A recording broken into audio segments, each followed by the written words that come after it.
кога во административно управен поглед станала седиште на посебна каза, Гевгелиска.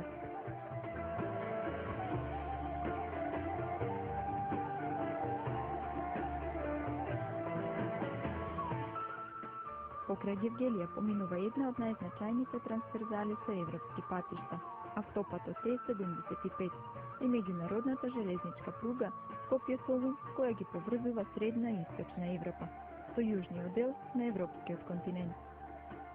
Најголемото балканско пристаниште на Егејското море Солун и на само 70 километри оддалечено од Гевгелија. Некогаш Гевгелија била град на незаборавните серенади.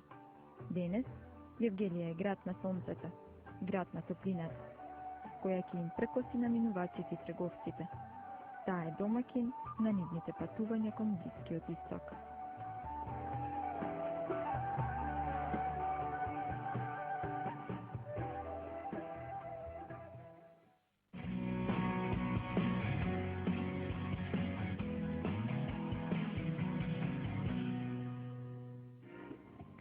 Еве слушнавме, Гевгелија е град на сонцето. Утрово топло ли беше во Гевгелија кога тргнавте, иако во раните утрински часови?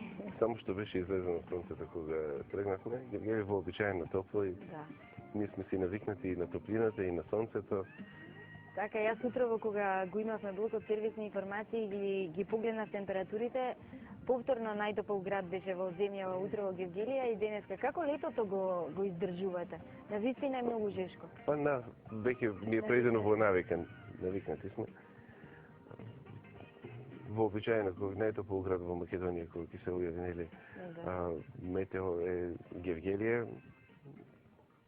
Но има една специфика. Гевгелија постојано се движи воздухот, не е заглушено и тука и покрај тоа што температурите се високи, постојано пирка ветер и затоа гледам во последно време доста интерес за изградба на ветерници на територијата на општина Гевгелија. Имавме веќе јавна расправа за влијанието на животната средина уште ланската година, па сега до инвеститорите зависи кога, како и ќе ги реализираат нивните проекти. Ајде, ако има услови за такво нешто, тоа би било добро. Но дали луѓето во Гевгелија сакаат да спортуваат? Има ли спортски сали? Имаат ли можност за такво нешто, игралишта? Гевгелија има еден градски стадион во Гевгелија, помали игралишта по населените места, со помош на Агенцијата за млади и спорт во Миравци се изгради уште еден стадион со 1000 посетители на овие надпревари. Треба секој момент да го пуштиме во употреба. Спортски сали, една градска спортска сала со капацитет од 1200 седиште има во градот. Салата Партизан, училишните сали, кај што кажав веќе дека вложивме средства на 100.000 евра во двете сали за да се реновираат, да се реконструираат и да се стават во функција на корисниците, на спортистите. Но градските сали, како и повеќето низ Македонија, се моментално како собственост на јавното предпријатие за спортски објекти. Покренавме иницијатива за да се врати собственоста повторно на општината, затоа што сметаме дека можеме да ги одржуваме, можеме да ги ставиме во функција и да ги ставиме на располагање на спортистите. Еве да ни кажете, ова претходната фотографија. Претходната беше во спортската училишната спортска сала во гимназијата. Таму ќе беше добро ако ги понесовме фотографиите како изгледаше порано таа спортска сала, со дупки на подот, пропадан кров од секаде течеше и за разлика од тоа сега баш изгледа како да е некоја нова сала изградена. На задоволство на сите нас. Така, јас во моментот се градат две тениски игралишта на просторот на поранешна касарна во Гевгелија. Тука треба да има и помошни игралишта, други забавен парк. Предвидена е можност да се изгради и базен, уште еден.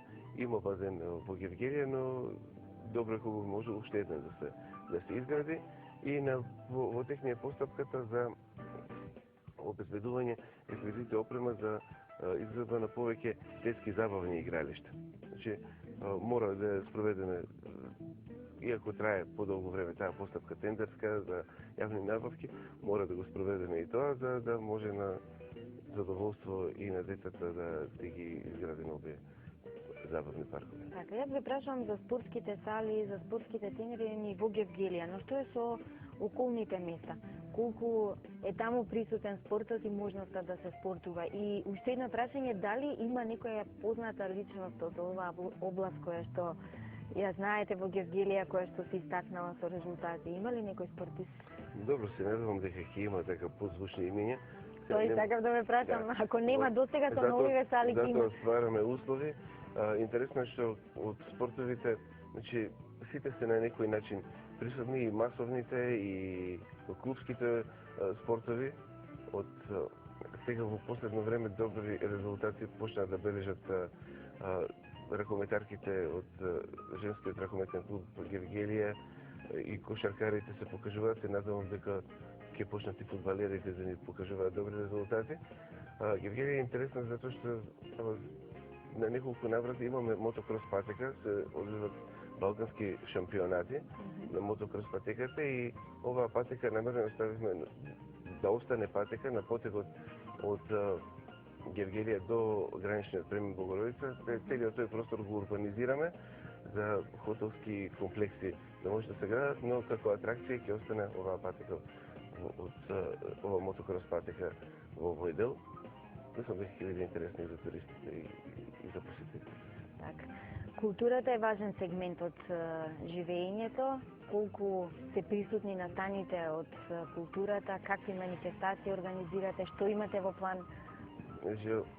Културата во секој поглед ја подпомагаме колку што можеме. Во секој октомври распишуваме конкурс за проекти кои што ќе бидат финансирани и усвоени со програмата на Советот на општината. Годинава, покрај другото, како Гевгелиско културно лето во склоп на топлиот културен бранш што се организира на ниво на Македонија, се организираше. За прв пат оваа година како општински празник го прогласивме и Спасовден. Во Гевгелија се организираа културни манифестации за празникот Гевгелиски седминар. Исто така, за сите позначени датуми, празници и државни се организираат манифестации. Присутни, значи, музички, сценски изведби, сите овие се подржуваат.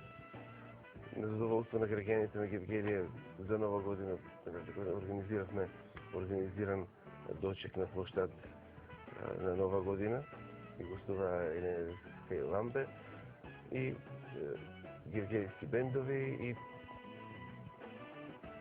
последна манифестација рок групите од Гевгелија по повод 8 септември организира еден мал настап од неколку 2-3 часа во Гевгелија. Постојано се надоврзуваат овие настани.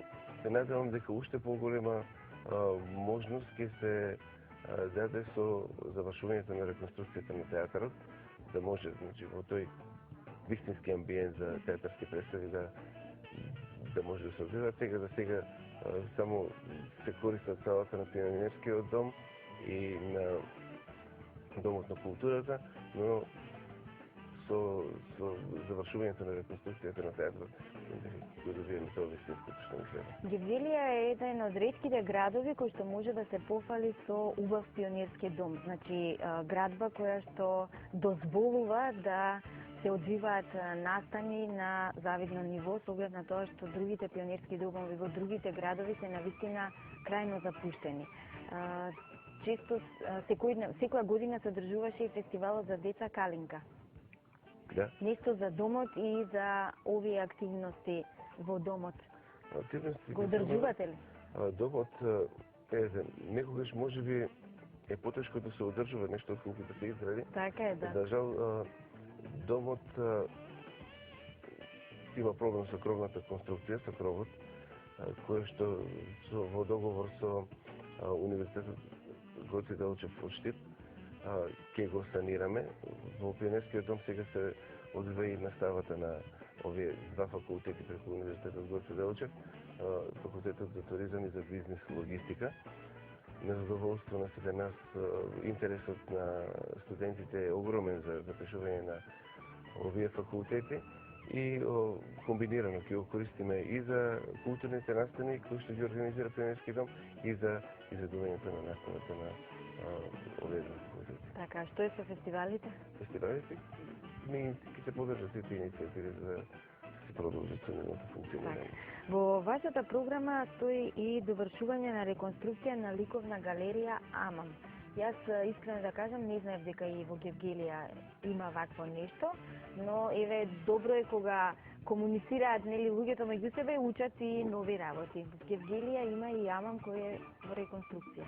Да, во реконструкција Амамот е во собственост на Завод за заштита на споменици на културата. Во договор со Министерството за култура договоривме дел да можеме и ние како општина да помогнеме финансиски да се заврши реконструкцијата на овој Амам, кој што е буквално споменик на културата, да може да го завршиме кровот, да го изфасадираме и да го да биде ставен во функција како уметничка галерија. Се надевам дека нешто ќе можеме да завршиме до крајот на оваа година, не се али комплетно за да биде завршено во првата половина на следната година.